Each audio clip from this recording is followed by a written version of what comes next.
All right. We are live officially. Feels good to be back once again. Another week of Super Pod Shots.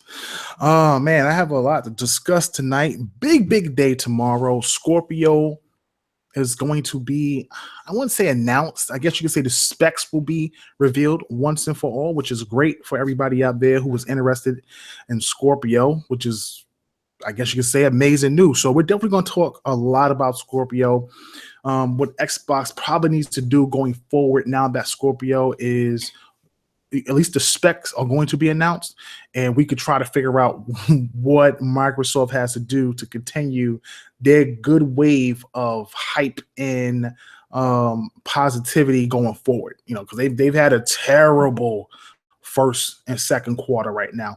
Obviously, they're going to be dropping some games, Xbox games. Original Xbox games coming out soon. Though Phantom does look pretty dope from at least what the preview that I saw that Phil Spencer posted of the picture. I wouldn't say it's anything that's going to wow you, but if you're interested in Phantom Dust, you might be impressed compared to the original. Though I've never played the game, I've never seen the game, so I wouldn't know exactly what that is all about. I want to give some shout outs to Doc. A lot of people know Doc from the TXR podcast, man. Great individual guy. Congratulations. He just picked up a new job working for NBC. Hardworking individual. Does a lot of great things for charity, a lot of great things for the troops out there. Salute to you guys. Listen, he does an amazing job for the Xbox community. Much respect to him and his team. It's kind of unfortunate he got caught up in some stuff today on Twitter when it came to the whole fanboy thing and people accusing him of things that really, honestly, should have never happened. Doc is just too much of a good guy for that type of crap to be affecting him in any way. And that's a very disappointing situation when you have people like that attacking him or just jumping in his timeline to start some BS. So shout out to Doc, man. Congratulations, man. Keep your head up. And I wish you the best of luck going forward, especially at your new job. To the fans out there who support Take Podcasts, who support me and things like that, I said I had some stuff for you. Now that my camera's sort of working, one of the things I had was these really cool Dead Rising 4 themed socks. They're brand new. I've never worn them, so you don't have to worry about that. I have this awesome Recourse shirt. No, that's the wrong way. Recourse shirt of Duncan, and then on the back it has actual Duncan, which is pretty dope. Never worn, brand new. I got this stuff from E3. What I plan to do is I'm just going to get a whole bunch of swag from E3 and just start giving it to you guys. Because one, I can't fit it mainly. And two, I think it's cool, man, being able to give you guys stuff like that. Here's the one for Mac. And then you have Mac on the back in blue, which is pretty cool. And I got two of these bags, and I'm going to probably give to the Trophy Life team to give away to some PlayStation fans. I have this really dope Persona 5 bag.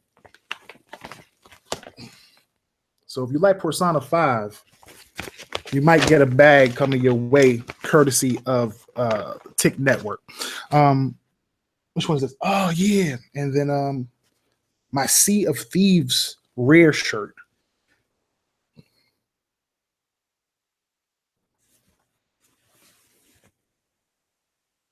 Pretty cool. Got a little rare R on the side. Yeah, man. So listen, that's going to definitely go to the guys out there who support us. I know who you are. Guys who pop in and has been with us since day one, has always supported us and things like that. And I really appreciate the support as always. So listen, let's jump into the show. Got a lot to talk about. This is my mellow. This is how I kind of mellow out and get myself revved up before I start getting hyped, getting into character, even though that's really me being myself. So let's begin the show now, and it's going to be a great day. Hopefully tomorrow is going to be a great day. All right, here we go.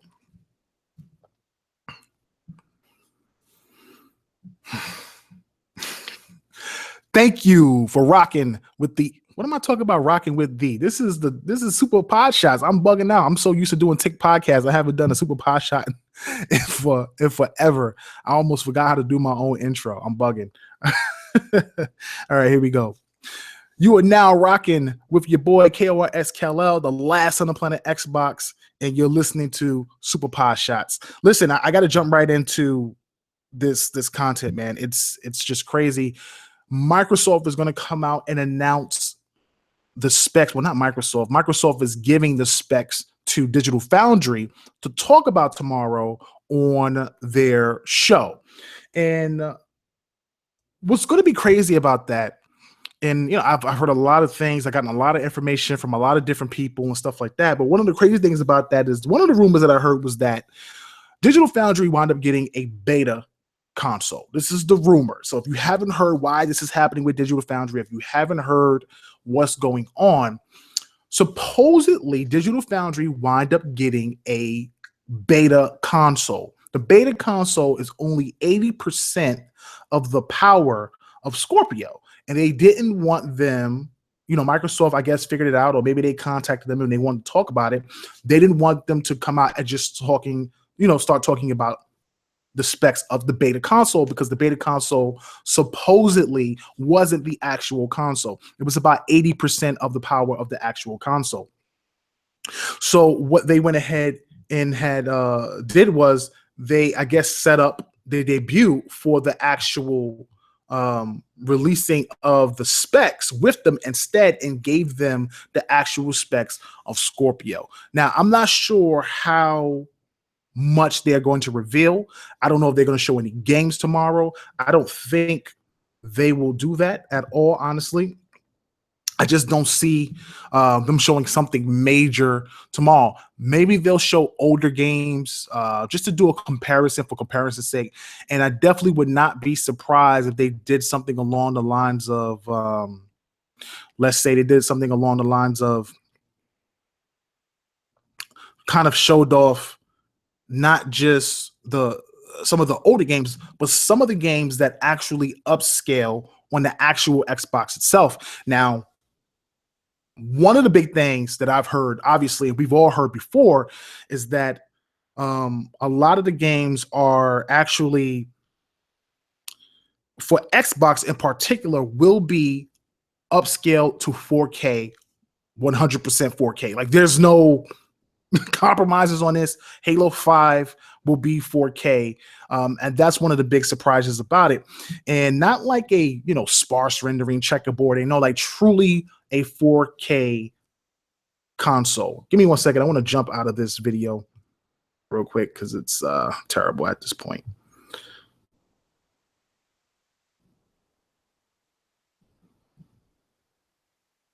Okay, better. So they're going to be doing this thing where they're showing off the specs of the console, and one of the big things they're going to be talking about is how a lot of the games that are dynamic will actually be 4K. And my understanding is games like Battlefield 1, Halo 5, Battlefront 2, a lot of these games that have dynamic resolutions with Xbox, and this is what we've heard before, will be actually 4K, and that's going to be a major surprise for a lot of people. Now, this isn't something that's new. We've all heard this before. We've all heard that Microsoft is going to be able to allow some of their own older titles to automatically be upscaled to 4K, but actually 4K native resolution, because the resolution on these games is actually dynamic. It's not an actual checkerboard or sparse rendering up to 4K. The question is, will other games besides the Microsoft ones, or the ones that are actually dynamic and resolution, be able to also go to 4K without the work of any of the developers themselves? So a lot of third-party titles that's supposed to be, I guess you could say, let's say, for example, a game like Battlefield 4, it's an older title. It came out when the original OG Xbox One dropped. It was 720p. Would a game like that suddenly, being 60 frames per second already, jump to 4K for the Xbox Scorpio? And my understanding is that it will, and that's without the help of some of the developers. Now, I don't know if that will render to 4K. That probably is going to be just like an upscale to 4K, because my understanding is that third-party developers do have to patch in the the actual 4K resolution. One of the cool things was that today, guys wound up getting a chance to talk to, I forget his name, but one of the creators of Overwatch. And he pointed out that Overwatch was already 4K on PC. So that was huge in regards to him talking about Scorpio and the transition of that game going from PC to Scorpio. And I think a lot of people tend to forget that there are games right now on Windows 10 that will automatically, when they get them on Scorpio, be 4K 60 frames per second or 4K 30 frames per second. Games like Resident Evil, games like what is the name of that game? Call of Duty, Advanced Warfare, Infinite Warfare. There's a ton of other titles that may have released that was third party during the whole Windows, play anywhere type games and stuff like that, along with Microsoft games themselves. Those games will all be 4K. What's crazy is that most Xbox games is already 60 frames per second. I think this is the biggest thing people are concerned about. How can Scorpio do 4K and 60 at the same time? And some people feel like 4K is not that big of a deal. The question is whether or not it's able to do 4K, maintain the 60 frames per second, but also increase the textures. If the textures can get a bump, if it gets a 4K texture bump, 4K, and the 4K resolution, plus you have the ability to keep all of that at 60 frames per second, that's a big deal. That's a big deal. And what's crazy is that we don't really know the specs of this console. We really don't. They've only told us what they wanted to tell us. And we were at E3. We had the E3 show. And as I said before, Anchorman was in that show, and he spoke about how he overheard AMD guys talking in a private conversation about how that was basically a baseline for what Microsoft wanted to shoot for. That wasn't going to be the final specs of the console. And everywhere you hear people talk, all they ever talk about is how beefy the console is, how it's actually better than they expected, or how it's more than they expected. And I want people to understand that the Microsoft allowing Digital Foundry to do it and not themselves do it says a lot. They can easily NDA it and put Digital Foundry in the NDA and say they can't talk about the specs or they'll get sued. Number two, the other thing is that they are allowing Digital Foundry to do it without them superseding anything or having it in a controlled environment. And that says that they have a lot of confidence in what Digital Foundry will discover.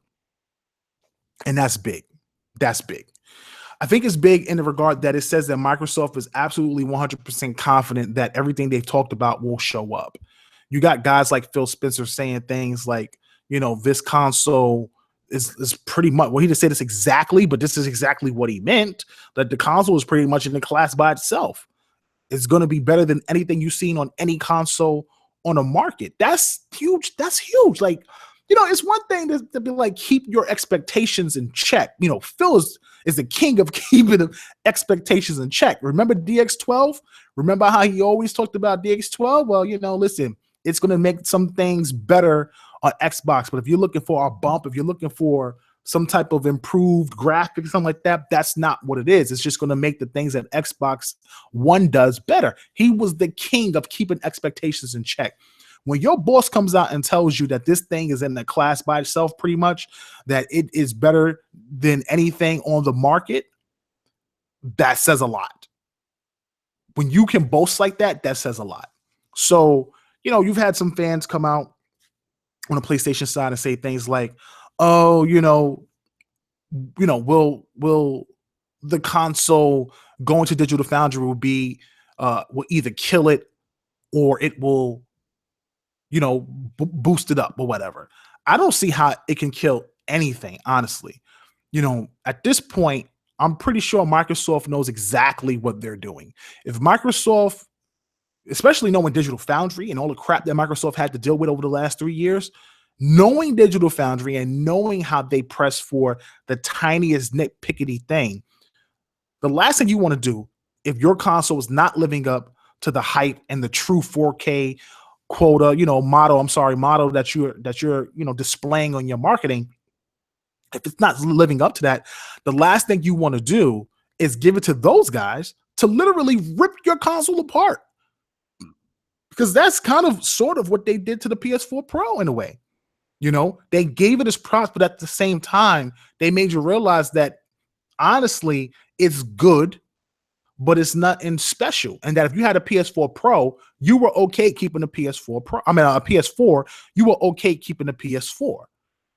You know what I'm saying? But if you didn't have a PS4, yeah, go for the PS4 Pro because that's going to give you the best bang for your buck. You're talking about a console that costs $400, the same amount as the original PlayStation 4 when it came out. But that's because, and even the PlayStation fans acknowledge this, it's really truly a 0.5 upgrade. It's not something that's massively different from the PS4, but it does just enough to where if you watch games like Horizon Zero Dawn on it, or if you see gameplay of Spider-Man on it, you're really impressed because you really see the clarity from the checkerboarding.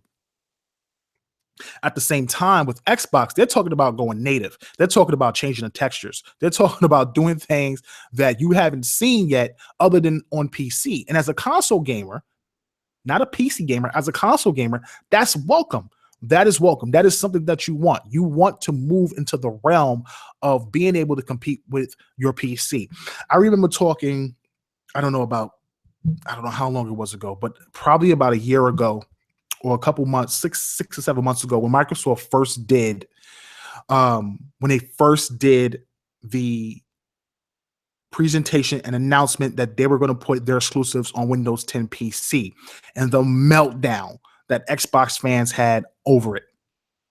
And all of the crap that a lot of the fanboys had threw in their faces, and my own little rant on kind of destroying the identity of Xbox by doing this.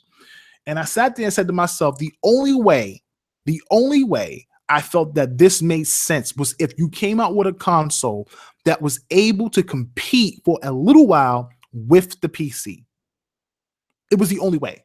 Because in no instance does an Xbox gamer get the better game of their own exclusive, especially when you have a title coming out on PC. If Halo 5 or Halo 6 was to come out and Scorpio didn't exist, you would have the worst version of Halo 6. As an Xbox gamer, it's utterly disrespectful to an extent. It really is. Yes, you get the exclusive. Yes, you get to play it. Yes, you get the probably the more stable game. Absolutely, because games running on Windows 10 haven't been, the greatest thing since sliced bread. But at the same time, what's crazy is that with Scorpio, you have an opportunity to actually have games at a fidelity that competes with the PC. I didn't say it was better than PC. I didn't say it was better than your rig with your dual cards and your whatever you have. You spend $4,000 on a rig. No one said that. We're not talking about that. This is not a $4,000 machine. We're talking about your basic PC guys out there who, you go out, you get yourself the highest card you can get or whatever. You build yourself a nice little rig at, let's say $1,400, $1,500 or whatever. And you're playing games at a great high fidelity, whether games are running in 4K or they're upscale, but you got like 60 frames per second. Games are coming through good. Your optimizations is pretty straightforward. One of those type of things. And Scorpio now is able to compete with the majority of those PCs. This is the goal for Microsoft. And that allows them to make sure that when they release a game on PC and they release a game on Xbox, you have an opportunity to not feel outshined by having that game on PC. Because Digital Foundry will absolutely do the comparisons. They will show you PC, they will show you the console, and they will show you Xbox One. And they will show you all the differences between those consoles. And if the specs tomorrow are as nice as Shinobi says, you guys know who Shinobi, the insider out there on Twitter. If everything is as amazing as Jez from Windows Central makes it out to be, and from what we heard over here at Tick, if those things all live up to the expectations that we think they're going to, that's going to be a great console. People constantly talk about how there's no way this console can do this because my PC can't do it. That's your PC. If you can't do it on your PC, that's fine. But for some apparent reason, they figured it out. You're not a Microsoft engineer. And I get it. I do understand how close these consoles are to PCs. I get that. I'm not trying to say PC gamers aren't smart, but you're not a Microsoft engineer. You're not doing the R&D on these consoles or working with AMD straight up to customize the chips or the CPUs to actually get what they want to get for these 4K machines. And somehow, they've delivered it. At least that's what most of us believe they delivered it. So, what's crazy about all of that is that with this reveal tomorrow, again, I want people to keep some expectations down. Look, you're not going to get no new games. Okay, they're not going to show you that. That's not happening. If you're lucky, you might see Forza 7. You might see Forza 7. I highly doubt it. I also want to take a step back and think about, I don't think you'll see Red Dead Redemption 2, games like Destiny, these games. I don't think you'll see these games being promoted on Scorpio, especially with Sony having that deal. You're not going to see that. That's not how that works. Now, will the games be in 4K? Sure. Will you see it? Sure. Will Digital Foundry do tests and comparisons when the game releases? Sure. But out the gate, you're not going to see it. I know a lot of people expected to see it. You're not going to see it because Sony already has the marketing deal. So why the hell would Rockstar end up on Xbox's stage at E3 showing off the game when Sony has the marketing deal? That doesn't make sense. Same thing for Red Dead Redemption. It doesn't make sense. Same thing for Battlefront 2. Doesn't make sense. So you're not going to get that.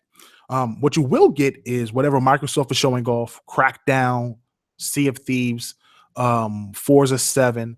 I'm hearing rumors of a new Splinter Cell. I've already talked about the other rumors that we've had for a while now, which was the Perfect Dark remake and things like that.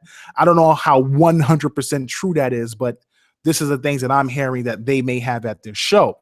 And if you're able to get those things, if you're able to see those games, especially a game like Splinter Cell, that's huge. That's huge because Splinter Cell has always been a game that was, at least back on the OG Xbox days, graphically impressive. They moved to more of an action-orientated game with Conviction, and the other one, I can't remember which one it was, but they've moved on to more of a, it still looked good, but it's just, if you compare it to the OG Xbox and then you do what you look at what they did on 360, it was really impressive for the OG Xbox at the time because you got to think about the time. With 360, it looked great, but we had games that looked better. And that's how I feel about it. So if they can get back to the way things looked with the original Splinter Cell, if Splinter Cell is true, if it really does drop, then absolutely that could be a looker. Obviously, Forza 7 is going to be a looker. But for Forza, I wouldn't be looking at the 4K. I'd be looking at what they can do CPU-wise.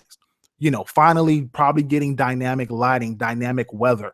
How does the weather look? The snow, the rain, the mud puddles, the ground, the trees. Does it blow? Is it dynamic wind? Like, how does all of this affect the game? To me, that's more impressive than the actual look of the game.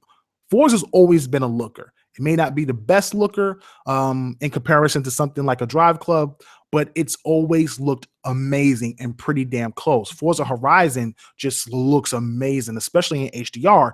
And for me, yes, you already know what you're going to get graphically. You know that. However, what else can it do? And if the CPU is as great and amazing as they make it out to be with the extra RAM, there's a possibility that Forza could really take it to the next level as far as what the CPU controls dynamically. And that's big. That's huge. So I would definitely be looking for that when it came to the racing game. I'm hearing big news from Rise. There's hints at Rise and there's hints at Splinter Cell. I can't stress this enough. There was a video where, not a video, maybe it was a video, a picture or something, where Major Nelson walks into a room and he's like, look what I found. And it's a poster of Splinter Cell. And don't get me wrong, it could be nothing. It could absolutely mean and be nothing. There's been times where you've had Phil Spencer wear the Battletoad shirt on stage or around different places, and it kind of meant nothing because we haven't had a game yet. But you've had Rash and Killer Instinct, and that's not to say that there won't be a Battletoads game at this E3. At the same time, I don't see Microsoft teasing other games for no reason. I don't see that. So Getting Rise with Games with Gold, it could mean a lot of things. I've been waiting for Rise for a long time. I thought it was a great game. I talked about Rise weeks and months ago, like 2 months ago. I talked about Rise Empire, and people felt, no, it was just a rumor. I'm telling you right now, Rise is the game you get to showcase Scorpio. You get the E3. The first game you put on is Rise, just like the first game they put on Xbox One was Rise. And to this day, Rise is the top 10, one of the best looking games on consoles, top 10. Maybe not top 5 anymore, but definitely top 10, or maybe still top 5. And that's hard to combat and even say it's not, because graphically it is absolutely impressive for the original Xbox One. Now you're talking about taking it to the next level with part 2. And really the question is, how do they improve upon the first one? How do they improve upon the first one?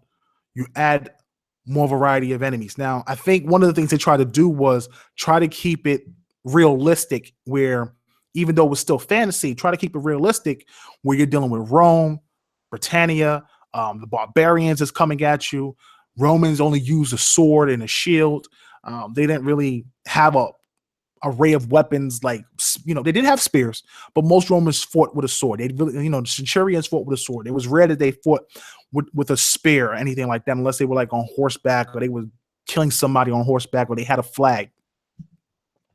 So they try to keep it authentic. But I think, and I said this on another show, and I got to stop saying I said this on another show, I'm referencing that it would be amazing if they were able to just go through history and make fictional characters in different time periods, like Alexander the Great's history, the 300s history, just the Persians and the Spartans and things like that, or Greece and its wars.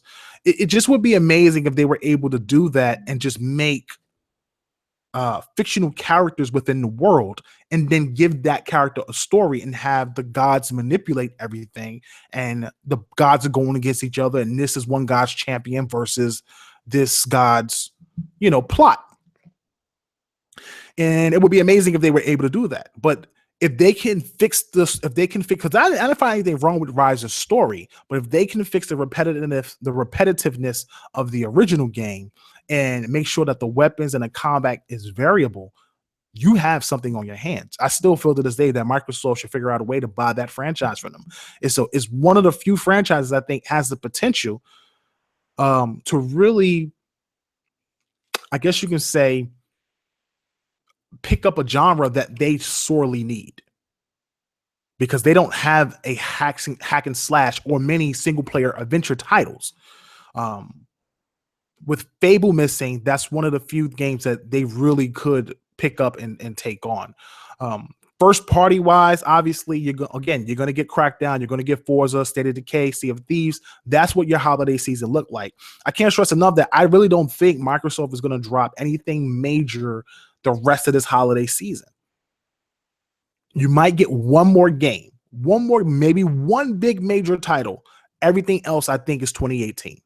Absolutely. That's how I just don't see why or how they could oversaturate the holiday season with like 8 games, especially when you have games like Red Dead 2 and Destiny 2 and Call of Duty World War 2.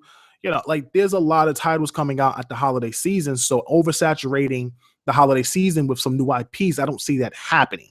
Maybe you might get one, and that goes with Forza, Crackdown, Sea of Thieves, State of Decay. That's your holiday lineup. So please don't go crazy or bonkers if you don't see anything amazing at E3, at least for 2017.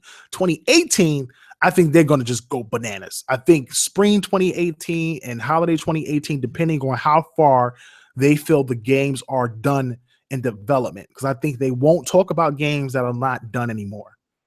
I think they've learned their lesson from that with Scalebound. And I just think they won't do that. So if they do decide to talk about something releasing in holiday of 2018 or something releasing in spring of 2018, that game is practically done. And from there, it's probably just pure optimization, maybe some voice acting, whatever. But for the most part, that game probably is going to be done, and we're going to get that game, at least based on what Phil has said going forward. So, expectations for a lot of Xbox fans has always been up and down. It's always been either the console is going to be great, or the console is going to be just another bump and a little bit better than the PS4 Pro. And one of the big things is the price and how important price is. And how important the price is. And a lot of people feel like 400 is the mark. I feel like if the console comes out at 400, I'll be disappointed in what's in it. Now, with the specs coming out tomorrow at 9 a.m. on the East Coast, for those of you who don't know what time it's going to be, if you're on the East Coast, it's 9 a.m. You do your math for your own time zone from there. If the specs come out tomorrow and they are as amazing as some of us think they're going to be, then I just lost my thought. I can't believe I had it and I lost it. That's terrible. That's absolutely terrible. But if the specs are as amazing as I think they're going to be, then Microsoft has an opportunity to really put out some really fresh and brand new content. One of the things I had an interview recently with Seamus Blackley. If you haven't heard that interview, go ahead and check it out. It's in our interview playlist. It's the first interview in the playlist. Seamus Blackley is the father of the original Xbox. And he worked with the design team for the original Xbox. He designed the Duke controller. And that interview was absolutely amazing. If you haven't heard that interview, definitely please go check it out. He talks about some things that really kind of opened my eyes to some things. And when we talked about Scalebound, because that was a game he was disappointing in that being canceled, we talked about it. And one of the things he brought up was that Phil canceling that game obviously was a hard decision, but he understood, because if that game releases and it's a bad game, let's say the game comes out, it's a 2 out of 10. And I seen somebody say something which was, to me, just absolutely almost idiotic. And I understand what they're trying to say, but I just really felt that they don't understand how business works, and they don't understand how maintaining and keeping your own job works. And one of the things that Seamus talked about was how if Phil keeps that game, Scalebound, for whatever reason, whether it was Microsoft's fault or Platinum's fault, if he keeps that game and the game is bad and it gets terrible reviews and the game flops, that's his reputation as the head of Xbox to the board that gets tarnished. And someone said, well, it doesn't matter. Not releasing a game is worse than releasing a bad game. I don't understand the logic in that, but they said that because that bad game may not appeal to the world, to everybody else, but it could appeal to someone. And I can tell you for a fact that appealing to someone doesn't keep your job. It absolutely does not keep your job. It doesn't. It really doesn't. You have to continue to make sure that Microsoft has faith in your direction and your leadership skills and your decision skills. This is the reason why I talk about Don Matrick and Phil Spencer, and how this is the Phil Spencer E3, and why people should be excited about it, because this is all the moves Phil Spencer made since taking over in 2014. These are all his moves. It takes about 3 to 4 years for a game to be made. So this is all of his moves that he's made from 2014 up. And people are like, well, what about the games he signed when he was a part of Microsoft's first party studios? And again, that had a lot of that. Don't get me wrong, Phil does have a major role in that, but at the same time, a lot of that has to do with the decisions that Don Matrick made, whether to keep a game or to let a game fly. You don't just go and say, you know what? Like Shannon Lawson doesn't just go and say, you know what? I like this game. We're going to make this game. Here's the money. You got to go and get approval from the boss. Like, you have to pitch this game. This is what's hot. This is what we're doing. What do you think? And it's up to Phil to say, hey, this is what we need to do, or no, this is bad. This is why you have creative directors. This is why you have people that give you ideas. And if you are constantly getting these ideas and you're presenting them to the board, but the games aren't panning out, at some point they're going to say every decision you made hasn't been a good one. So we're going to move in a different direction and let you go. And when you need that money to go, hey, I need $100 million because I want to make this game. This is going to be our next major AAA franchise.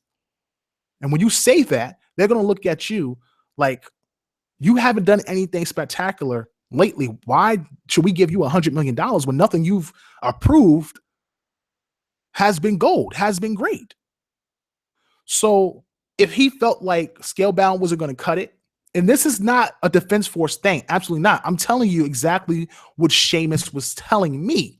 And I'm not saying that's what happened, but this is one of the things that happen when you're in charge of Xbox. And this is the same thing that happens for Shu over at PlayStation. If you don't have the confidence of the people that have you in charge, you still have bosses, you still have people you have to answer to, and you're making decisions. If your decisions don't turn out right, then they lose confidence in you. You can't make the moves you want to make because then the board is questioning your every move. And unlike PlayStation, where Sony and PlayStation are, shall I say Sony is relying upon PlayStation, Microsoft and Xbox is not. Xbox is just a division within a $1 billion infrastructure that has so many branches to so many other things. So being able to continue to have that confidence is important. So I understand maybe why they canceled Fable, or maybe why they let these studios go, or maybe why they let go of Scalebound. Do I agree? No, of course not. I was hyped for Scalebound. Who wasn't hyped for Scalebound? We were all hyped for Scalebound. People also have to keep in mind that Scalebound was supposed to release in spring. It's another reason why we don't have any games in spring. Fable Legends was supposed to be pushed back to spring. Another game that we don't have. And that's why spring is the way it is for Xbox. And that's unfortunate. However, I believe that they have things coming out in 2018. Absolutely. If you want to go on the last 3 years that Microsoft had every holiday season, in the spring, they drop some sort of cool indie game to hold you down. And then by summer or late spring, they have some really awesome preview titles that they had pulled over from PC. Ark being one of them. You had Elite Dangerous being another. I forget the survival game. I forget what it's called, but there's a survival game on there as well. When you're in the snow, there are a lot of awesome games that I think a lot of people don't realize because they're not playing on Xbox. So the expectations is that Xbox has no games, which to me is just a terrible analogy. Sony has a ton of games, but a lot of those games also are indie titles and Japanese games that just wouldn't end up on the Xbox console because they're just not bringing them. They're not bringing them. We've had this discussion before. I even spoke to Seamus Blackley about it, and it's the same thing. He agreed. It's just like, what's the point? In a way, it's almost like, listen, that's just how it is. You have to accept it and move on. That's just the reality of it. And if you do get some games, and you be happy for the games, you support the titles and everything. So when it comes to Scorpio tomorrow, the expectations are going to be high. And the hype is going to be high. And I think there's been a lot of times where Xbox fans have been hyped for games. They've been hyped for DX12. They've been hyped for the cloud. And they have not been able to get that hype. How can I say this? They haven't been able to get that hype, I guess you could say, satisfied. Like it hasn't hit the satisfaction level that the fans want it to be. So with that being said, I think tomorrow's hype will be the first time in a long time for the Xbox fans that their hype levels and their satisfaction will meet or probably be exceeded. And that's a great thing. That's a great thing for the Xbox fans and the Xbox community. And again, I'm hearing a lot of games is going to be able to be, the best on the Xbox Scorpio platform. So for everybody out there who's like, listen, why the hell would I get a 4K console when I could just build a PC or play it on PC? Again, it still just goes back to the same thing. Everybody's not going to pick up a PC. Nobody wants to build one. I'm not saying nobody. I'm just saying most console gamers don't want to build one. Most console gamers don't want to deal with the optimization of it or making sure that their console works properly. Most console gamers just want to plug and play. That's what they want to do. They want to get in the room, pop in whatever disc they have or download whatever game they have and play. And really, honestly, probably play the best version of the games coming out soon. So that's one of the main reasons why guys say, hey, if I can get a game or a machine that does 4K for $500, and I believe that will be the price, why not just do that? If you're a 100% hardcore PC gamer, it makes no sense for you to even think about it because you've already invested in it. But for the casual people who may think about wanting to go to PC, they now have another option to pick up this console. Now, I want to discuss people's expectation on sales. And to me, it's very important that people understand what this console is. I've had a lot of back and forths with people on Twitter and public friends I know about this thing. And even some of the PlayStation guys out there. And if you're on the channel and you're supporting the channel, thank you. I 100% appreciate the support. But I want people's expectations to settle down on the sales. This console is not going to sell gangbusters. This console may actually sell worse than PS4 Pro. And that's mainly because it's a premium device and it's going to be an expensive device. It will probably be $500, at max $600. People think it's going to be $4. I don't believe it's going to be $4. If it goes to $4, they are massively, and I truly believe this, massively taking a hit. They are taking a huge hit. And for the most part, I don't know if Microsoft wants to take that hit. You know what I'm saying? Like, I don't think they want to do that. At the same time, their expectations, they understand what and who they're building this console for. This console is for the fans. This is a gamer's console. This is for the guys out there that have all the gripes about all the issues and all the people who complained about Xbox One and its resolution problems and its frame rate problems, or why it wasn't competing with the PS4, even though I never felt like that whatsoever, or why it wasn't up to snuff the way the PS4 was, and they had to pay an extra 100 in comparison to the PS4. This is for those guys. This is for the guys out there that go out and buy 65-inch 4K TVs with HDR and Dolby Atmos surround sound. And these are for the tech gurus and the enthusiasts for Xbox. This is for the hardcore. This is not for the casuals. Don't expect this console to come out and sell like gangbusters. I don't see it happening. The price is going to deter the casual person away. And that's why you have the Xbox One S, which will more than likely be $249 by holiday season. The 500 gig, the Minecraft edition. Now, if I'm selling a product, and I tell you, listen, you're a mom, right? And you're a mom and you're a dad. And I say, listen, I got a console for you. Okay. You can pick up this Xbox One S that comes with a 4K Blu-ray player that upscales all the games on it if you have a 4K TV. Plus, you have access to EA Access, which gives you access to their vault, a discount on all games. Plus, you get the demo games a week early with up to 10 hours worth of gameplay. And you get the games in the vault after about 6 months. You know, games like Battlefield, games like Madden, every sports title you could think of, the Star Wars franchises, yada, yada, yada. Plus, for $10 more, because for $5 a month, and this is what's crazy, for $5 a month, you can get the EA games. For $10 a month, Microsoft will give you access to 100 games a month.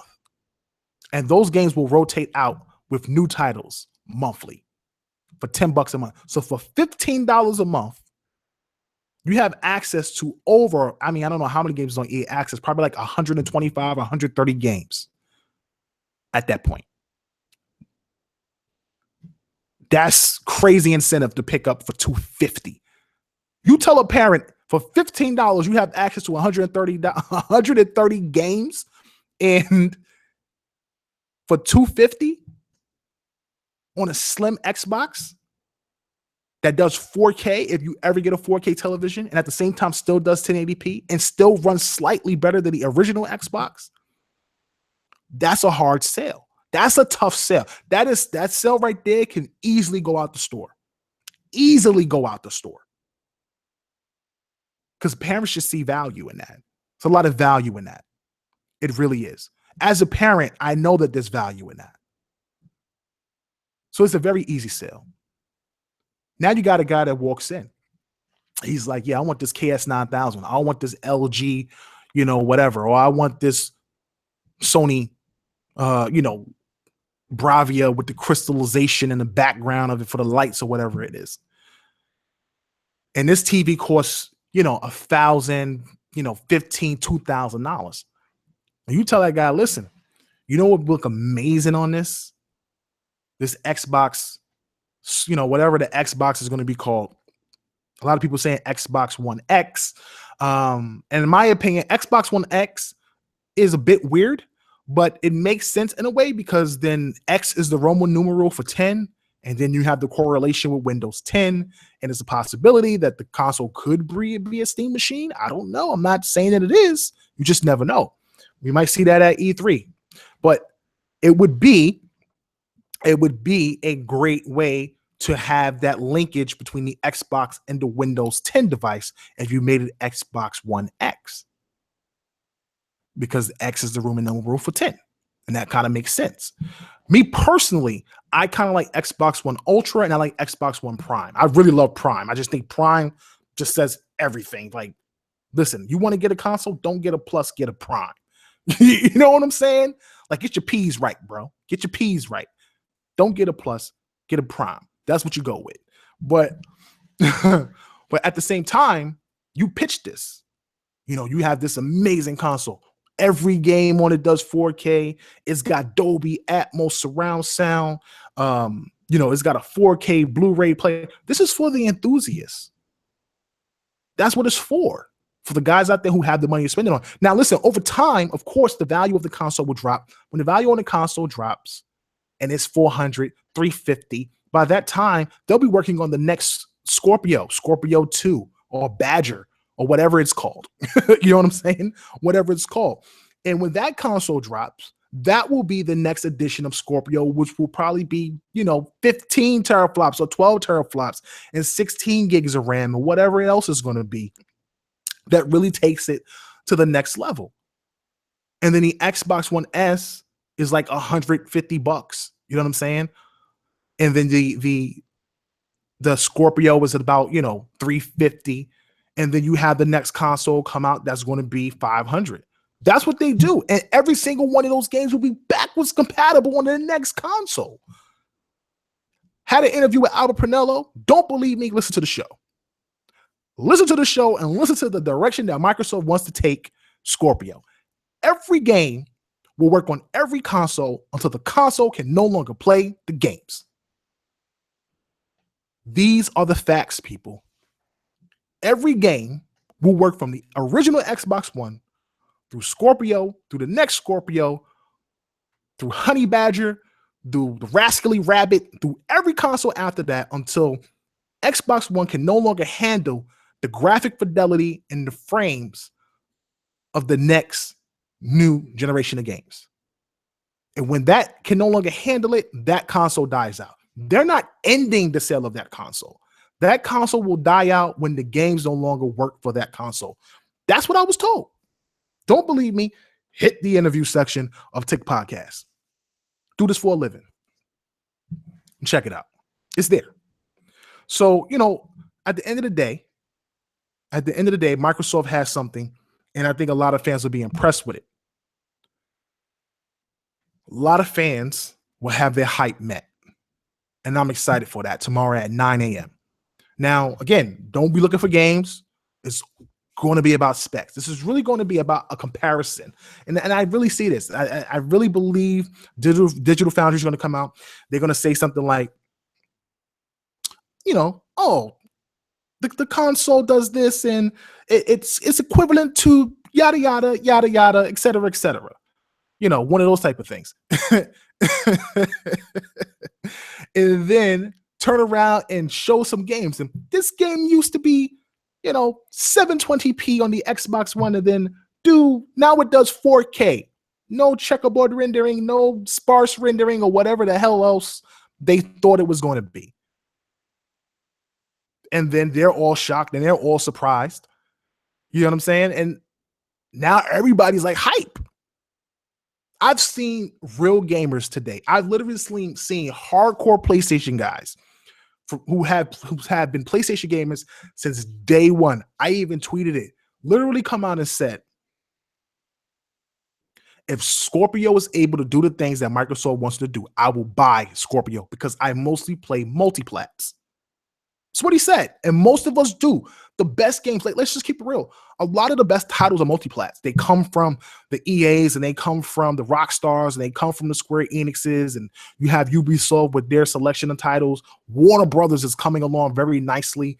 And then, of course, you have some cult classics and some major titles from first-party studios. Absolutely. But for the most part, we play a lot of multiplat games. And he's saying that if the multiplats run best, because this is exactly was the rhetoric. Let's just keep it 100 for a second. This was exactly the rhetoric that we had for 2013, 14, 15, 16. The game, why would I buy a console for something that runs worse? Listen, I'm not fanboying out. I am not. This is exactly what I've seen and exactly what I heard. And I said again, it's all about the games. And to this day, I stick to it. I don't really care about the power aspect as long as the games work. As long as the games is not broken, the frames aren't, falling or stuttering or just completely flatlining, and I can see clearly on the game, I'm good. I don't really care about the resolution aspect of it. But that wasn't enough for some people. It wasn't enough. It had to be 1080p or nothing. It had to be 60 frames per second or nothing. Like, that's really what it was. And now that the tide has kind of turned in the Xbox fan favor after all of the BS over the last couple of years, because of the PlayStation fans felt jaded from the 360 area where all the multiplats were running on the 360. Now it's come full circle, and this is just going to be a never-ending overlapping thing. So I really want you guys out there who feel like you've been jaded, who feel like, you've been taking shots, man, try to not go too crazy. I can't sit up here and tell you not to retaliate if everything pans out, but at the same time, I would just take a step back and just, be like, listen, it's all about the games. That's what it's always been about. And Microsoft should be delivering us some great content at E3 based on what I've been hearing. And hopefully they're able to deliver that content and satisfy everybody's needs, because I really am looking for a big RPG for them. And I honestly, if I don't get an RPG from Microsoft this E3, I will be sorely disappointed. Like, it might not be a good E3 for me. Like, seriously. You canceled Fable and you canceled Scalebound, which were two of my most anticipated titles as an RPG head. And having a PS4 and experiencing it, I've enjoyed it. It's not a bad console at all. I actually like it. It's not bad. But surprisingly, I haven't been playing it that much, which is kind of weird because I have a lot of games for it. I do the game sharing thing on it too. So I have a ton of games on it, but I literally don't play. I probably played about, I don't even know, like 2% of Horizon Zero Dawn. Great looking game. Not that is boring. I've just been real busy, but I definitely want to try to get back into it. But currently, I don't have the desire that I've had for Ark. Like, Ark, I was addicted, bro. It was heroin, bro. It was like, give me Ark intravenously, bro. Like, it was crazy. I needed to build things. I needed to get dinosaurs. I needed to tame stuff. I was cracked down on Ark. Like, seriously, Ark had me hooked. It was pretty crazy. But for the most part, I haven't had that feeling with PlayStation. And even though I have those games, so Persona 5 is another game I'm looking at picking up for my RPG fix. And I know some Xbox guys don't like RPGs, and that's cool. That's cool. But listen, there's a base out there for that. There's a lot of us that love the 360 era RPGs, and a lot of us that love the Xbox One era of RPGs, and we would love to see that continue on Xbox One and Scorpio. So hopefully Microsoft has some Fable westernized RPG or something that could really quench our thirst, or something that's really different from the norm. That's what made Scalebound so interesting, was very different from the norm. So that would be great. Now, I wouldn't be surprised if they show Halo 6 for next year. I definitely would not be surprised of that. But I'm hearing that they have a great lineup to show, and that's why they're giving us the specs now. So that way they can kind of just talk about what Scorpio will bring with the games that they show off at E3. And that's going to be nice, and that's good to know. So again, I just want to get back to just talking about how I believe that people's expectations will be met. The hype finally lands at a good spot for the Xbox gamers out there. And, you have an opportunity now to see what Microsoft has been working on all this time, all the talk for the past year, and really make a decision on whether you want to get this console based on the specs. If the specs truly exceed what we think they will, don't get me wrong, I'm not saying there's going to be some grand old console that they made that's going to cost $900. Let's be reasonable here. Okay, we're not talking about them building a console that's equivalent to a $4,000 PC. No one's saying that. But maybe equivalent to $1,000, $1,500, $1,600 PC. That's reasonable. That could be something that could work, and they could sell that for $500. And it was able to pull off what it's able to pull off and actually do 4K 100% or close to 100%, at least upscale most of the games, not upscale, basically up-res the games dynamically, some of the older titles and some of their older titles.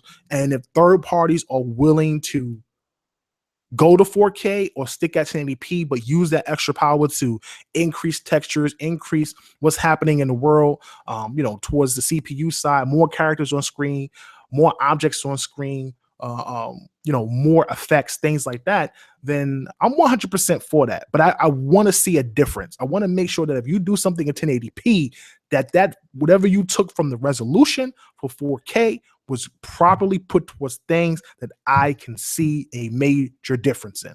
To me, that is super important. Absolutely important. That's what I want to see. So definitely hyped for tomorrow. Definitely excited for it. Again, not too hyped to the point that whenever they show me, I'll be disappointed, but definitely hyped because finally it's getting out there, man. Just tired of waiting, tired of the, what's it going to be? What's it going to do? It's going to be, the same as PS4 Pro. No, it's going to be the greatest thing since sliced bread. Like, I'm just tired of it. Let's just finally get this thing cleared out, because I can tell you right now, whether good or bad, for the next 3 months, we're going to be talking about Scorpio.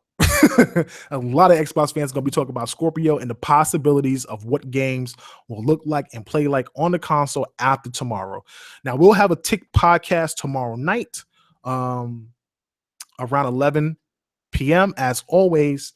And I'm going to go ahead and do a Q&A for the fans out there who are here and supporting the show.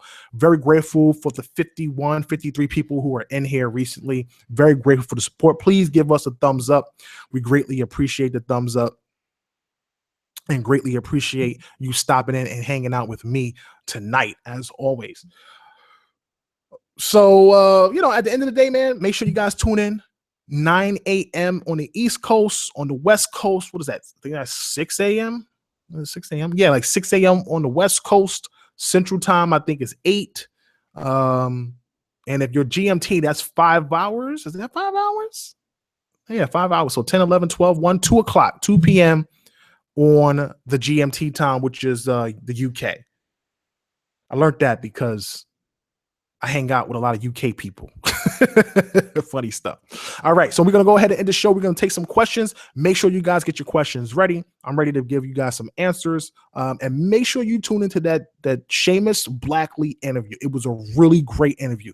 He talked about how PS2 was actually what kind of made Xbox be, how the Xbox guys, actually, Microsoft was actually going to make, really try to put Windows in every home through a cable box, because cable was so big back in the day, back in the late 90s and early 2000s. Cable was the bee's knees, so they were going to put Windows on there, and they started out with it, but in the end they wound up convincing them to go with the console because of PlayStation 2.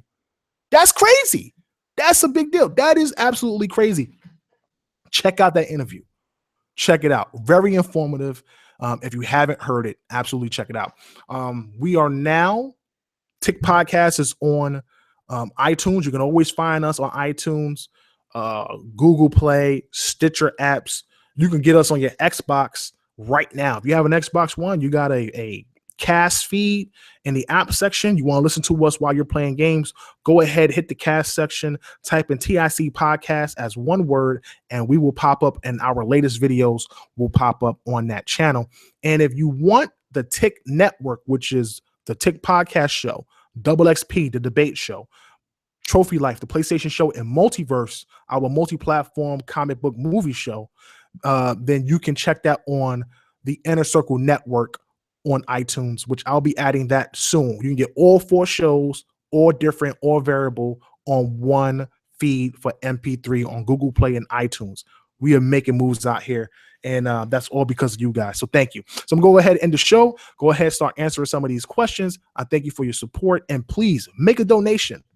If you support us and you love what we do, if you feel we're doing things positive and in the way that you like it, give us a donation, please. We greatly appreciate it. It will go a long way to us improving a lot of things and supporting us and what we do. Because again, we don't get paid for nothing. We do it for the passion. We do it for you guys. And we would be very grateful if you guys supported us in the same way we try to support you with great content week in and week out. So go ahead, if you like, and make a donation above 50 cents or $1. Doesn't matter. Even if it's a quarter, it's up to you.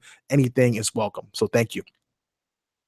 So I'm your host, KRX Kal-El, the last on the planet Xbox, and I'm off this planet. Peace. All right. Feels good, man. Yeah, listen, I want to thank everybody for stopping out. Thank you, Zach. I saw your comment earlier about the game, which I already forgot already. But yeah, man, I saw that. I appreciate the help on that. Edge is in here. What's going on, Chico? Appreciate you stopping in, brother. Let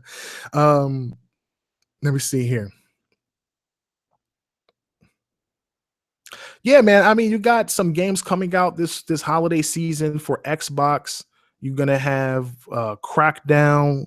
You got State of Decay, Forza 7, Sea of Thieves. And I'm pretty sure they're going to have at least one more title up their sleeve. Something new. They're absolutely going to have something new up their sleeve. Now, Crackdown info is coming out pretty soon. I just got a message today from the Crackdown team that they got some info coming out pretty soon on Crackdown. So we're going to get our hands or get a good inside look of that title pretty soon. I've reached out to a few people for some more interviews. We're working on the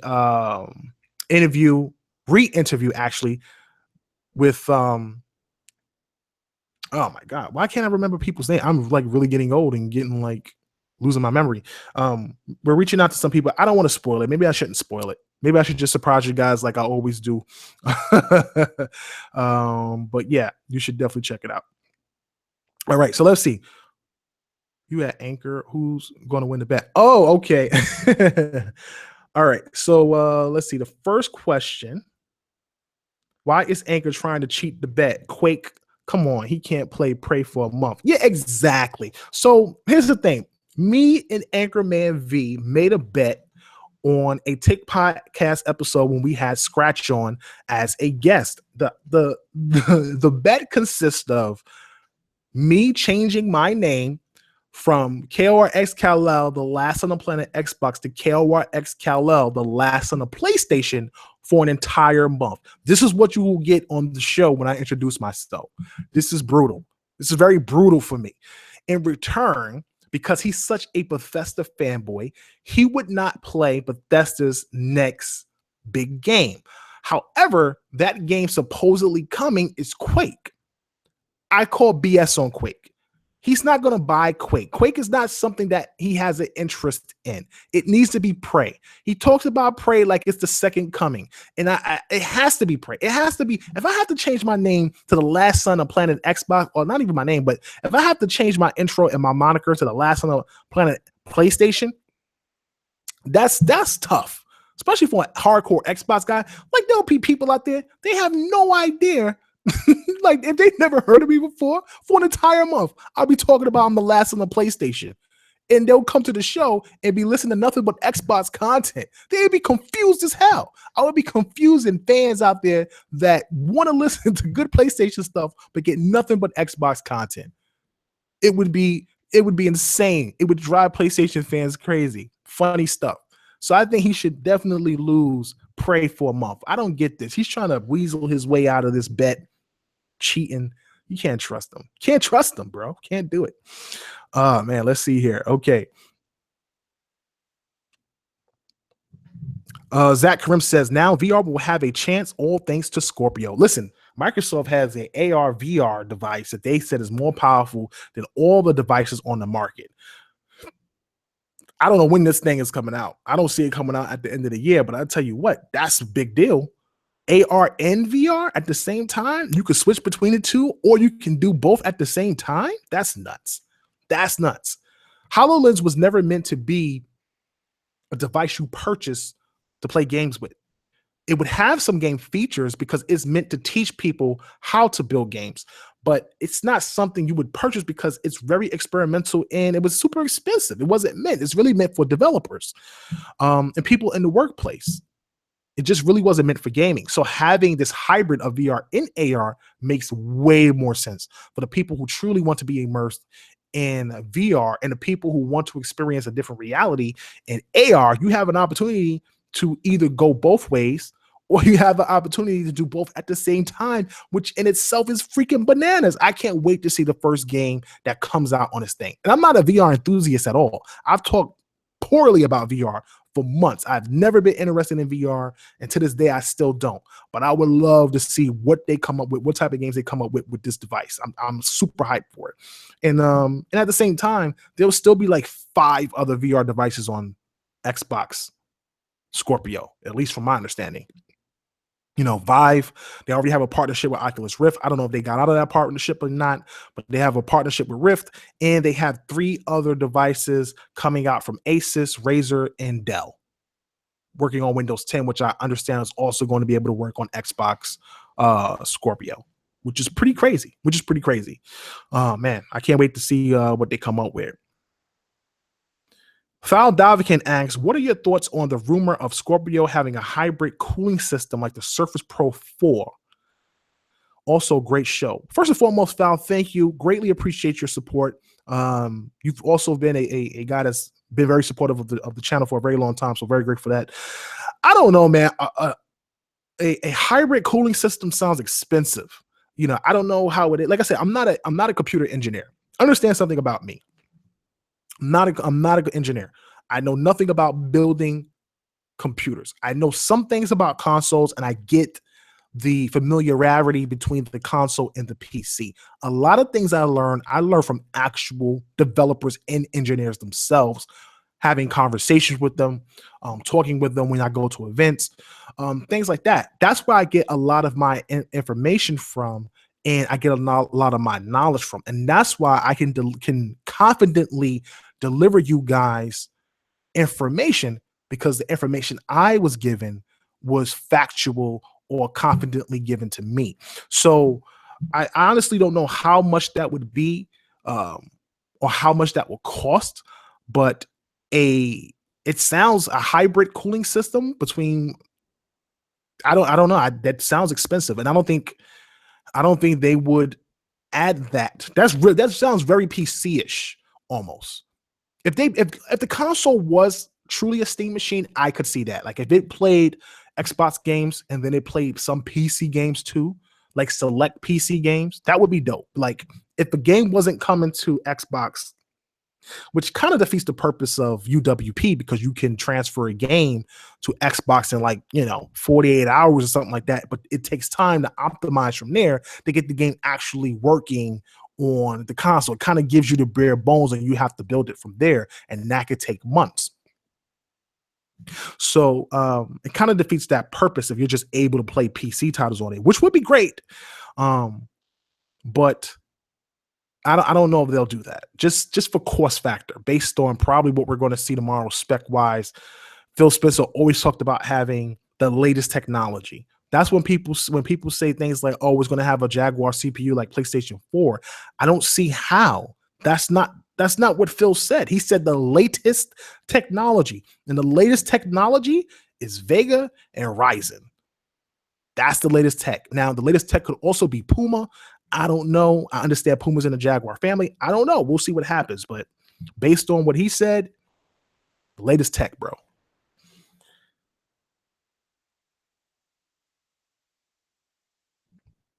Tony Mo says, when do the $299 VR headsets drop? Supposed to be at the end of either this year or spring of next year. And that's supposed to come through the Windows 10 platform because Windows has some sort of VR thing built into it, which is pretty crazy. So pretty much you can buy a $299 device and it'll work on any Windows 10 laptop. Microsoft is crazy, bro. They're insane. They are literally Frankensteins at this point, just building things and making it become monsters. Mega Chris 213 says, I feel Digital Foundry might downplay on the specs on Scorpio. They might. They might try to downplay it if they do some favoritism type thing. I know a lot of people don't trust Digital Foundry. I wouldn't be surprised if Albert Pinello was there to explain some things. I don't think it will be just a full blown just those guys talking. Maybe a Microsoft exec may be there. I don't know. I have no idea. But Microsoft better be pretty damn confident to give it to those guys, to give those guys the specs and let them do the analysis on it. You got to be pretty damn confident because Digital Foundry will nitpick you to death. They will nitpick you to the point that you don't even want to buy the game because the blacks aren't black enough. You know what I'm saying? Like that's how serious, that's how deep they get. Like, look at the PC version, look at the PlayStation version. This black is just so black, it's darker than coal, but the Xbox version is only smoke gray. It's absolutely, and this not goes to the PlayStation version. That's what they do, bro. That's just no disrespect. I'm not trying to listen. I'm not trying to start no fanboy stuff. I'm really not. I get it. The PlayStation 4 is slightly more powerful than the Xbox, but some of the nitpicking is stupid. You're damaging the reputation of a game because you kind of sort of are for the smallest and most minor things. It's just crazy to me. Just crazy. Kelvin Brandon, what's up, brother? Hey, shout out to the DX-Men, man, and the X-Men Mansion on Facebook. Check out that Facebook group. We're gonna have Dorian, the head at the X-Men Mansion. It's hard for me. The DX Mansion on the Facebook group. It's hard for me to keep that name right in my head. He'll be on the show tomorrow night with myself, Anchorman V, and B Money, and we'll talk about Xbox, Scorpio, and the great debate on what we saw with Digital Foundry. So shout out to them. But Kelvin asks, Xbox Scorpio was built to showcase true next-gen graphics, AMD visuals as requested by developers. Absolutely. Absolutely. That's what they did. That's what I said at E3. Phil said it. He said that, listen, they went out, they asked developers, and what is it that they needed for true high fidelity virtual reality. They said they needed at least 6 teraflops of power. They needed X amount of throughput for the CPU. And my understanding is that they went above and beyond that. And I can't stress enough, a lot of people say that the throughput on the CPU is 320. Microsoft never said it was 320 flat. The one thing they said was either over or I can't remember the word they used. It was something where it was like, it was above 320, like maybe not a whole lot, but it's going to be slightly higher than that. It's going to be slightly higher than that, you know, and with the latest technology, Digital Foundry, based on the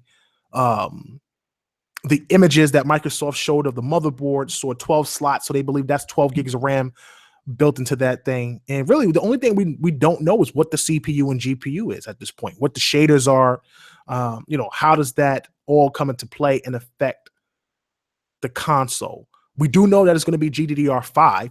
We do know that, and that it's going to be all on one motherboard. So that's pretty cool. So we'll see how we'll see how it pans out tomorrow. Hopefully everything turns out good and it looks amazing. I would be ecstatic about that.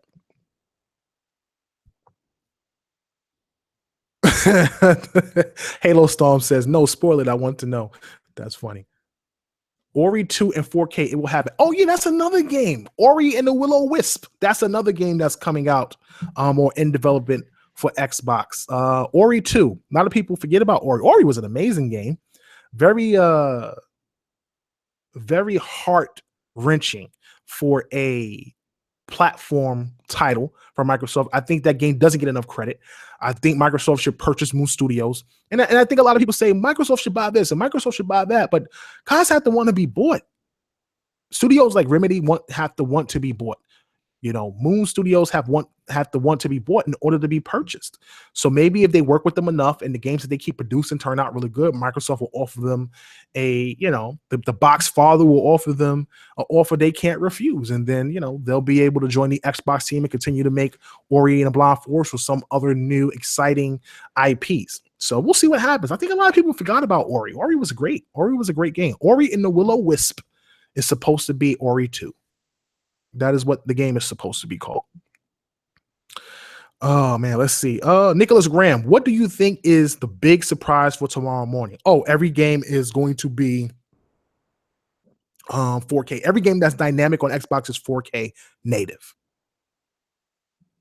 That's what I was told, or that's what I heard, shall I say, recently.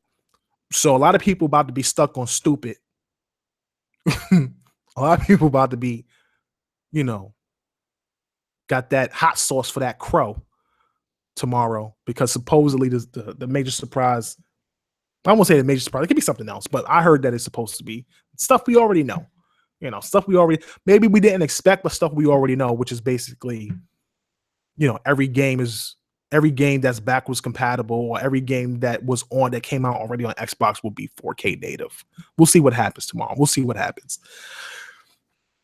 Magic Chris says, even though Scorpio is coming soon, will there be a new Xbox in a few years? Is it worth keeping Scorpio till then?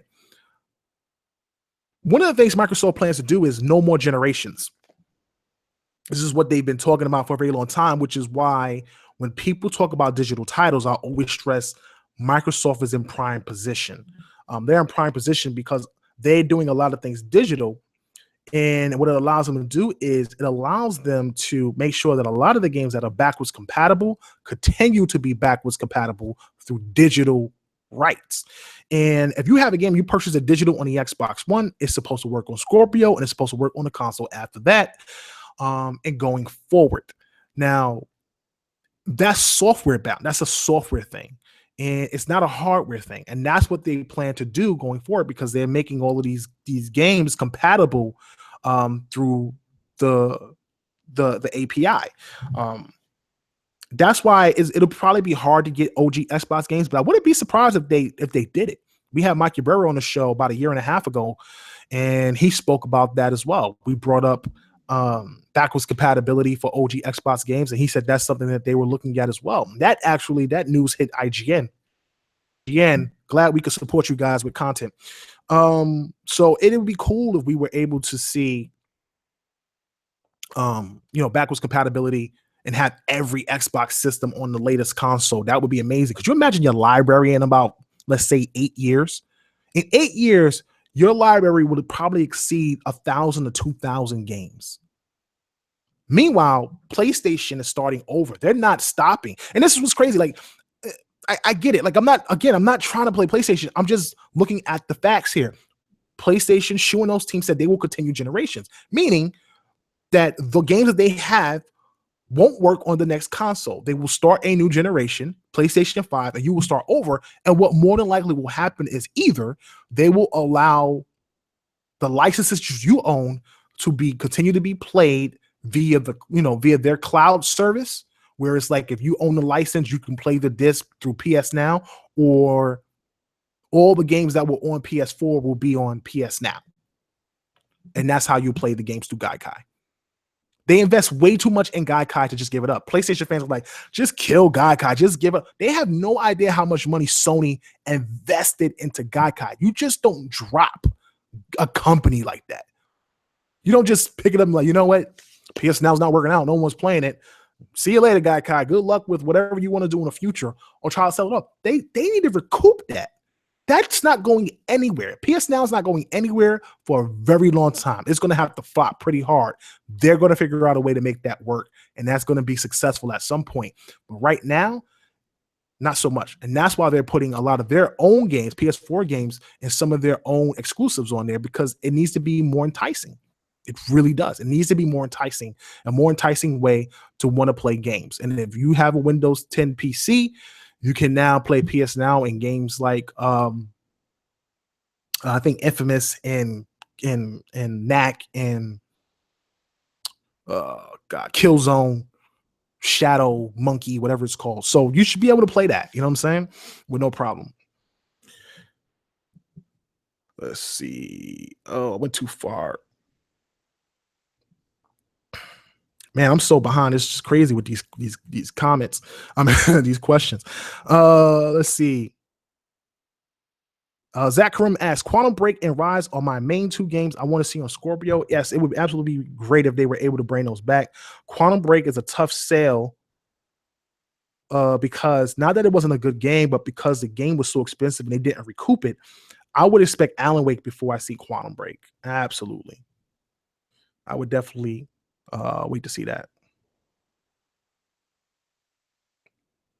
Let's see. Master D said, it blows my mind the level of professionalism you guys come through with. The Seamus interview was awesome. Being a friend and fan of the show, I just want to say props to you, Cal, on all the success. Thank you, my brother. I really appreciate it. It's a lot of hard work, but I have an amazing team that supports me. I don't do anything on my own. All of that goes to those guys. Guys like Nick who do the. I know a lot of guys don't like Trophy Life. I know I get some people from the Xbox side that don't like Trophy Life podcast, but listen, Nick is a great guy, very intelligent. His passion for gaming is very genuine. Not a fanboy at all. Yes, he takes his shots like we all do, but he does it for the PlayStation fan base. And what we want to try to do is build a place where it will definitely be hard, but the guys out there who play Xbox and PlayStation and respect that part of gaming and want a place where they can feel welcome, we want that place to be here. And if you're a hardcore Xbox guy, then come here. Absolutely. And if you're a hardcore PlayStation guy, come here. But respect what we're doing here. And we aren't trying to start any wars or start any beefs in our comment sections and be racist and be negative and things like that. That's not what we do here. Everything here is all about positivity. It's about gamers first, gaming first. And I'm just happy that we've been able to consistently sustain the level of content we've been able to do.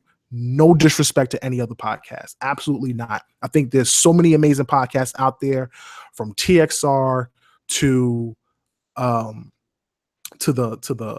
guys over at Basement Radio. You also have the MLG guys. You got guys like Next Podcast and Gamer Knows Best, and there's just a lot of amazing guys out there. And you know, even the hardcore zealot types or the hardcore guys like BGST or Weapon Will, those guys, even if they, some people may consider them to be the crumb side, those guys do amazingly well with their hardcore fan bases and things like that. But I've never been relying on anybody else. We've done our own thing, and I'm very proud of that. And I'm just happy that we've been able to sustain the things that we've done, and we've come so far as being considered media and respected by so many people. So again, that's thanks to you guys. Absolutely, without question. Thank you for all the support, and thanks to all the podcasters out there who support us as well.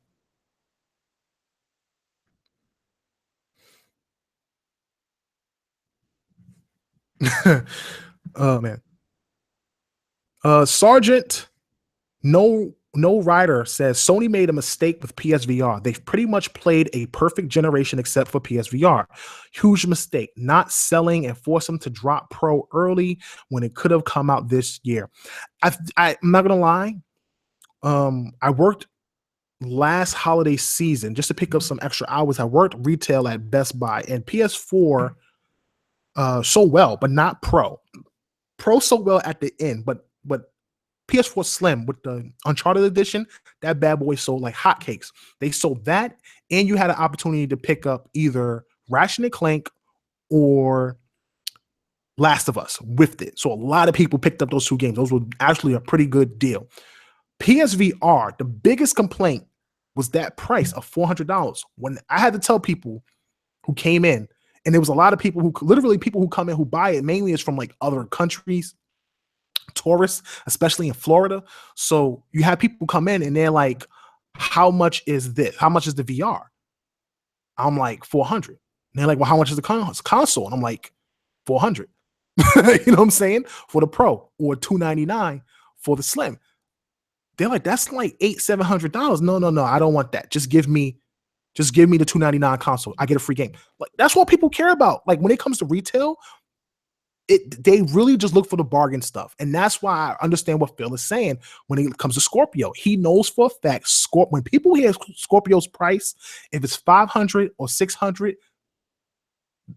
regular people aren't going to buy this console. That's not what it's for. So all the people out there who start laughing because the console didn't sell, 500,000 units at the end of the holiday season or 1 million units at the end of the holiday season, that's not what it's for. It's not for the casual people. It's for the hardcore. It's for us fans out there who want more power, who want more fidelity, stable frames, and want our games to look amazing. And it's for the enthusiasts out there who want the top of the line tech, the hottest 4K player, the best console that plays the best looking games or whatever. You have an opportunity to get that with Scorpio. Now, games are subjective. Once again, I'll never say that games on Xbox are better than PlayStation and games on PlayStation are better than Xbox. I just prefer games on Xbox. That's how I feel. You have some people who come right out and say Xbox games is better than PlayStation and PlayStation games are better than Xbox. That's how you feel, bro. Everybody don't feel like that. There's 5 million people who bought Halo or more who don't feel that way. There's tons of people who bought Forza Horizon 3, 2 million who don't feel that way. And that's because they felt like this was the best place to play. So it's subjective. It's all on, what you want to play. Now, the majority of people bought PS4, and that does say something that a lot of people want PS4, and that says that they have a worldwide reach. But in the States, the UK and stuff, it's not as far apart as people think. It's not like it's 8 million apart. It's like 1 million, 1.5. It's really not that far apart, and it's easily closable. But as far as actually trying to catch up to PlayStation 4 overall, I don't see it ever happening. And Scorpio is not going to be the console that's going to do that. Scorpio will bring new life. And here's something. And now, before I close out, because this is getting kind of late and I don't want to keep you guys here much longer till 1 a.m. Seamus said one of the cool things about building Scorpio, and again, great interview, check it out. One of the cool things about building Scorpio, he said, one reason why Phil could be making Scorpio is because allowing him to make Scorpio allows him to then ask that board for more money for more games, because you have to have games to show off the tech. You have to have games for this console. And even though the games for the console will work on Xbox, it's a way to get more money to build more games. People tend to forget Diamatric had $1 billion to make all the games we've played from 2013 to now. Quantum Break was a Diamatric deal. Fable's a Diamatric deal. Scalebound's a Diamatric deal. Everything we've played has been a Diamatric deal. Phil takes over in 2014. So 2014, 2015 beyond, all those deals is his. Shannon Loftus becomes the new head of Microsoft Studios, and that's his new team he has to work with. So you think about all the decisions he's made, Phil's done a great job with the Xbox brand. That's without question. I just think they missed this quarter because they didn't compensate for the loss of Scalebound and Fable Legends. They tried to do that with the remaster of Phantom Dust and the remaster of Voodoo Vince, which I just think is just a poor, it's just a poor replacement. In my opinion, that's my opinion. I'm not picking up Voodoo Vince, and I don't think I'm going to pick up Phantom Dust unless Phantom Dust just gameplay wise blows me away. But I didn't buy Xbox One to play OG Xbox games. It's cool. If it was KOTOR or Jade Empire, I'm on it. I don't care what y'all talk about. Call me hypocrite if you want to. I'm playing those games, but it's not. So it's not something I'm looking forward to. But that could be a reason why They have the console as well. He wanted to right the wrongs that was wrong with the Xbox One. And once he got in charge, and I tell you this, you can look it up. They went to look for a super creator in 2014. When he became boss, Google it. Microsoft looks for a super creator for their next console. That console is the Xbox Scorpio, and that super creator made a monster. I'm telling you, bro. I remember these things. It's there. It's Google. Just look it up. Super creator. I don't even know what a super creator is. Is that like a Super Saiyan? Is that like Super Saiyan God, Super Saiyan Blue? Like, I don't know. But whoever this engineer is, he must have killed it because Scorpio's on his way tomorrow. I'm looking forward to seeing what it is. I'll tell you that much. Man, you guys asked so many questions. I'm so grateful for the support tonight, man. You guys are killing the game. I appreciate it. I'm gonna try to scroll down. I do apologize if I missed any questions to the bottom and try to get at least one more question in. Oh, let's see here. Oh, Dan's in the chat ruining people. Yeah, man. Dan is Dan is like, I don't know how Dan is. Dan is kind of like, I don't want to disrespect Dan, but Dan is kind of like he's like the tick troll in a way. I don't want to say he's a troll because he feels passionate about his games, but he definitely is such he just depresses me so much. Like, no matter how positive I try, I had to block Dan on Twitter because it was just he was depressing me. I would put something positive out and he would hit me with a tweet like, why do you want to do this? This is trash. Stop talking about PlayStation on your channel. This is an Xbox channel. What are you doing? I appreciate the support, Dan, but you're killing us with this negativity, man. This is a positive channel, man. It's all about what Xbox is doing right and things. Not saying we don't acknowledge what Xbox is doing wrong, but it's got to be about positivity, brother. It's got to be about positive things, man. You don't get a lot of shows like that out here. Everything is about this console is trash and this person is garbage and it's all personal stuff, man. There's not a lot of news and content and factual and logical information out there, man. We try to bring that as best we can. So try to cheer up, man. Try to cheer up. Let's see here. One more question. De Niro Primero. How big do you think these games will be file size wise with 4K textures? Going to need to buy the biggest external hard drive you can find. I wouldn't be surprised if Scorpio came with at least 2 terabytes because Xbox One Slim comes with a terabyte for the minimum one. And the 400 gig the 400 gig with the Gears of War edition was 2 gigs. So I would expect Scorpio to either have 2 or 3, not 2, I said 2 gigs. I'm sorry, 2 terabytes. I would expect Scorpio to have 2 or 3 terabytes in memory because I do expect both the resolution and if they do have 4K textures, if they do, and that's a hard if, I'm not saying they are, because in our interview with Albert Pernello, one of the key things he said was, because I asked him, this is how we came out with 4K 60 frames per second on Compromise. I had asked him, do you stick by that? You know, like 4K 60 frames per second, this is what you're trying to do. And he said, yes, at today's games fidelity. That is a big difference than saying we're going for ultra PC graphics. That's a major difference. Today's games fidelity. You're talking about a game like Battlefield, which is probably one of the best looking games on, as a multi-platform title on any console. And Battlefield 2 will probably exceed that. And you're talking about a game like that and getting that game at 4K native at 60 frames per second with what textures it has already. That's a great feat. And that's a great feat in itself. So to sit up there and say that's what they want to do, that I can respect and I understand that.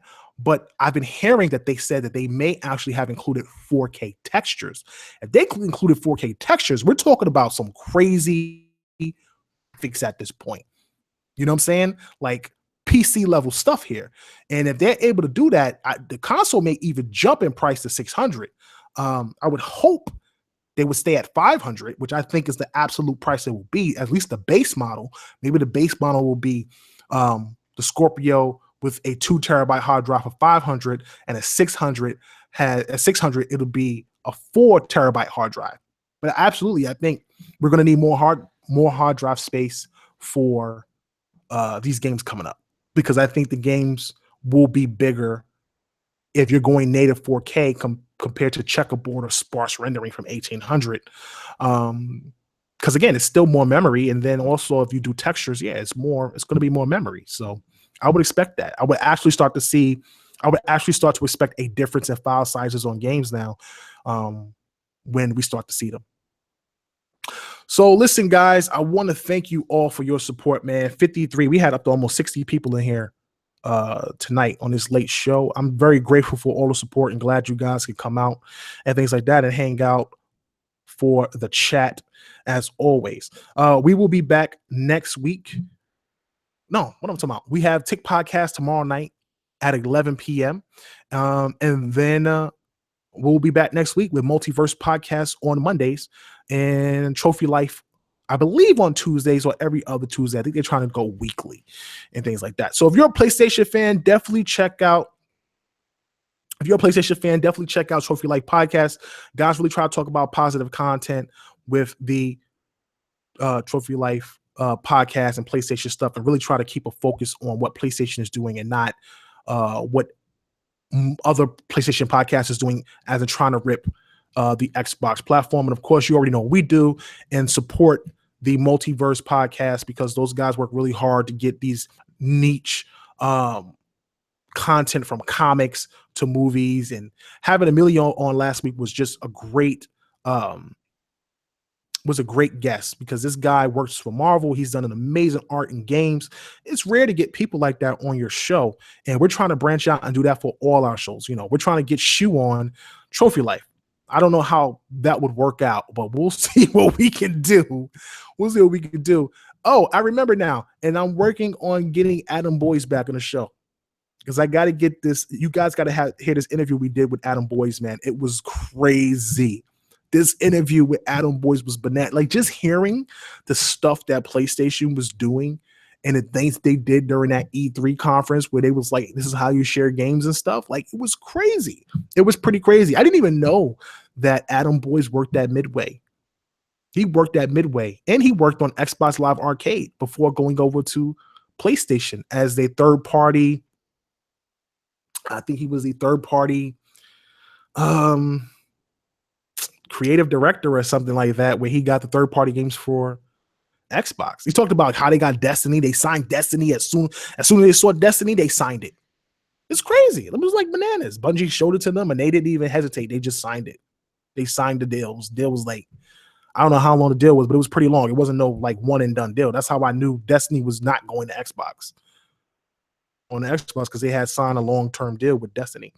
Yeah, man. So definitely hang around, and hopefully we'll be able to get that show up for you guys and rehash all that content as well. And I got a few surprises up my sleeve, hopefully. And I will see you guys at E3. We will be heading back to E3 once again this year. And big shout out to my team, man. We got devs inviting us to Russia. We had devs inviting us to Poland. This is nuts. Like, this is crazy. This is the life. This is just crazy. So again, I'm your host, KORS Kal-El, the last on the planet Xbox. Thank you guys for your support and everybody stopping out. And I'm off this planet. You guys have a great night, and I will see you tomorrow. Peace.